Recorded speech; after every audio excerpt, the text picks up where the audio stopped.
বাঙালির প্রতিটি অনুষ্ঠান বাড়ির দুপুরের খাবার পাতে কিন্তু মাছের মাথা দিয়ে ছেঁচড়া বা চচ্চড়ি থাকবেই।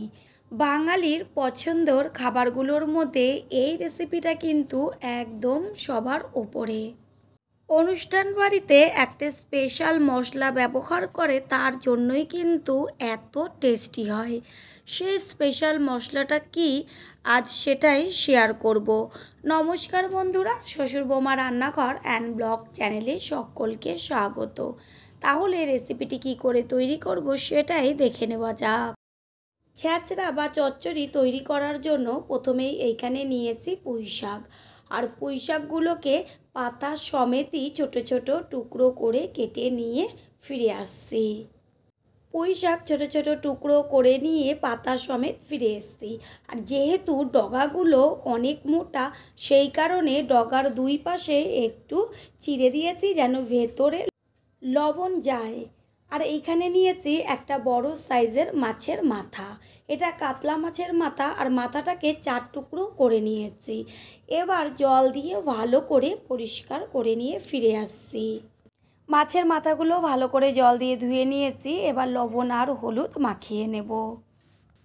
আর এইখানে কতগুলো সবজি আমি কেটে নিয়েছি, যেমন আলু, কাঁকরোল, গাঁঠি কচু, বেগুন, কুমড়ো, আর এইখানে নিয়েছি মাছের মাথা।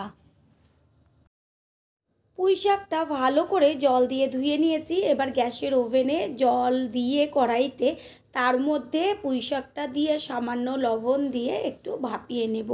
সব সময়ের জন্য পুঁই শাকের ছেঁচড়া বা চচ্চড়ি টেস্টি করার জন্য অবশ্যই ভাপিয়ে নেবেন, এতে ভীষণ টেস্ট হয়। আর একটা হচ্ছে উপকার, পুঁই শাকে যেহেতু লালা জাতীয়, সেই কারণে কিন্তু শারীরিক অনেক সমস্যা হয়।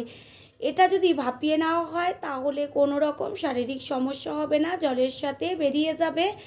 আর একটা জিনিস হচ্ছে, কালারটা কিন্তু একদম সেম থাকবে। রান্নার পরেও এই যে সবুজ যে কালারটা, সেটা কিন্তু যাবে না। যেহেতু পুঁই শাকটা একদম কচি, সেই কারণে কিন্তু 4 থেকে 5 মিনিট ভাপিয়ে নেওয়ার পরেই একদম ডগাগুলো সিদ্ধ হয়ে গেছে। এইভাবেই ভাপিয়ে নিতে হবে। এবার এটাকে নামিয়ে নেব। গ্যাস অফ করে দিয়েছি। আর একটা ঝাঁকির মধ্যে সম্পূর্ণ পুঁই শাকটাকে ঢেলে তারপরে জলটাকে ফেলে দেব। কড়াইটা একটু জল দিয়ে ধুয়ে নিয়ে কড়াই যখন শুকিয়ে গরম হয়ে যাবে, তখন এর মধ্যে দিয়ে দিচ্ছি 1 চা চামচ সাদা জিরে, 1 চা চামচ গোটা ধনে, একটা তেজপাতা, এলাচ, দারচিনি, জয়িত্রী।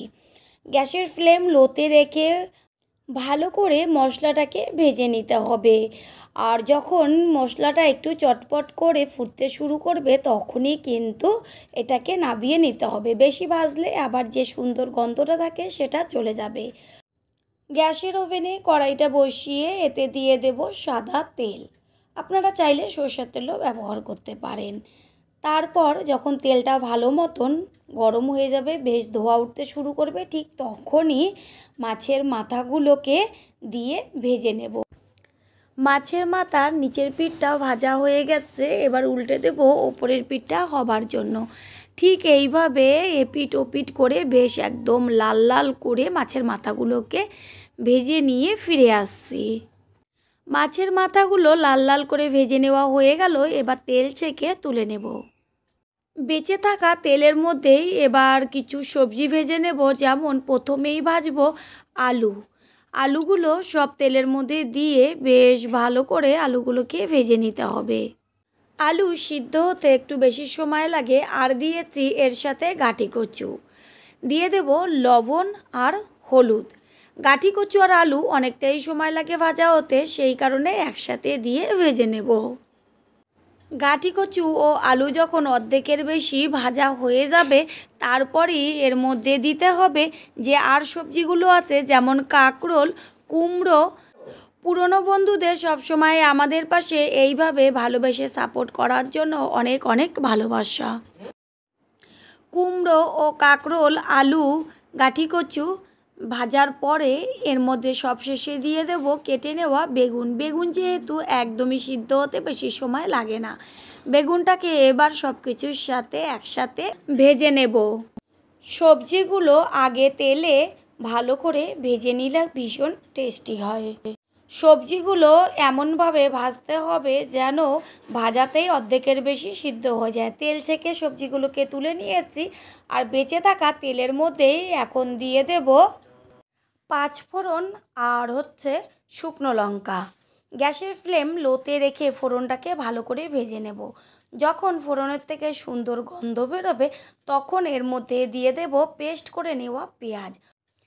এটা কিন্তু একটা টিপস, চচ্চড়ি বা ছ্যাঁচড়ার টেস্টের একটা প্রধান উপকরণ হচ্ছে পেঁয়াজের পেস্ট।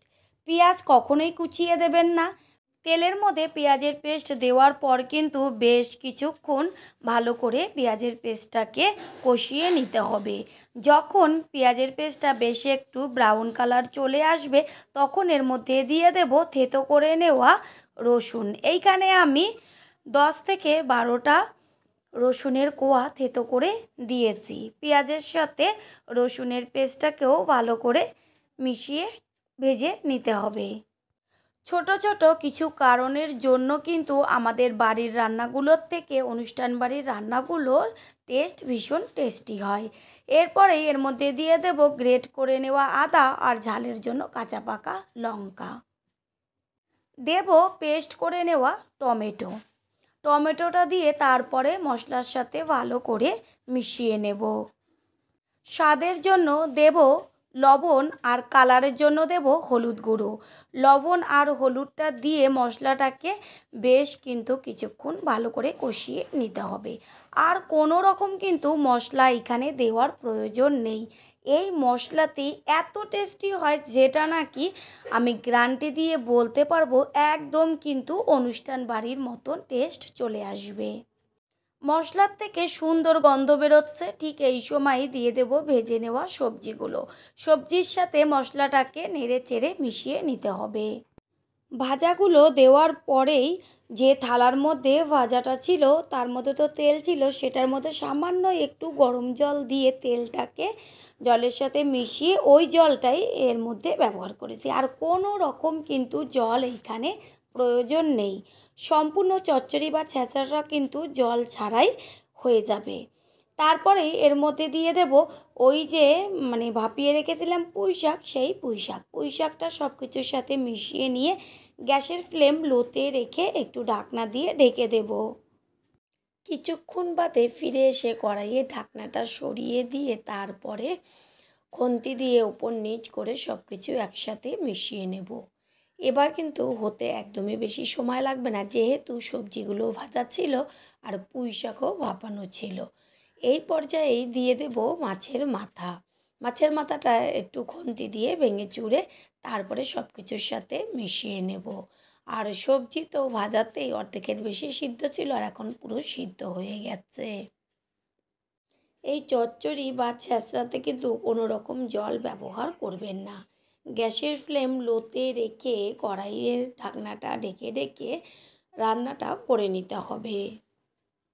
নতুন বন্ধুদের আমাদের চ্যানেল ভিজিট করার জন্য আন্তরিক শুভেচ্ছা। আমাদের রেসিপিগুলো যদি ভালো লেগে থাকে সাবস্ক্রাইব করে দেওয়ার অনুরোধ রইল, ও পাশে থাকা বেল আইকনে ক্লিক করলে পরবর্তী ভিডিওগুলো সবার আগে আপনাদের কাছে পৌঁছে যাবে। যেহেতু পুঁইশাকটা ভাপিয়ে নেওয়া হয়েছিল সেই কারণে কিন্তু কালারটা একই থেকে গেছে। সমস্ত কিছুর ব্যালেন্সটা ঠিক রাখার জন্য এর মধ্যে দিয়ে দিয়েছি 1 চা চামচ চিনি। চিনিটা দিয়ে মিশিয়ে নেব। আর দেব যে শুকনো খোলায় মশলাগুলো ভেজে গুঁড়ো করে নিয়েছিলাম সেই মশলাটা। এই স্পেশাল মশলা ব্যবহার করাতে রেসিপির টেস্টটা এত টেস্টি হবে যেটা নাকি খাওয়ার পরেই বুঝতে পারবেন। আর ঠিক যখনই পুঁইশাক বা মাছের মাথা দেখবেন এই ছ্যাঁচড়া বা এই চচ্চড়িটার কথাই কিন্তু সবার প্রথমে মনে পড়বে। মশলা দেওয়ার পর ভালো করে মিশিয়ে নেব। রেসিপি কিন্তু আমাদের একদম কমপ্লিট। আর সবশেষে ওপরে ছড়িয়ে দেব গাওয়া ঘি। ঘিটাও কিন্তু দিতে একদমই মিস করবেন না। ঠিক এইভাবে একদিনের জন্য হলেও চচ্চড়িটা রান্না করে খেয়ে দেখবেন। তারপরে সে কমেন্ট করে জানিয়ে যাবেন যে কেমন তৈরি হয়েছিল। ঘিটা দেওয়ার পরে ভালো করে মিশিয়ে নিয়ে গ্যাস অফ করে একটা ঢাকনা দিয়ে কিছুক্ষণের জন্য ঢেকে রাখবো। কিছুক্ষণ বাদে ফিরে এসে কড়াইয়ের ঢাকনাটা সরিয়ে নিয়ে তারপর একটা পাত্রে সার্ভ করে দেব। তৈরি হয়ে গেল আজকের টেস্টি টেস্টি ছেঁচড়া রেসিপি। আশা করি রেসিপিটি ভালো লাগলো। আর যদি ভালো লেগে থাকে একটা লাইক, কমেন্ট, পারলে একটা শেয়ার করে অবশ্যই জানাবেন।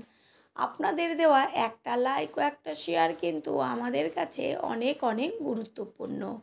তাই কেউ একটা লাইক ও একটা শেয়ার করতে একদমই ভুলবেন না। All friend, thanks for watching my video. আপনারা সকলে ভালো থাকবেন, সুস্থ থাকবেন। আবারও দেখা হবে অন্য কোনো রেসিপির এপিসোডে।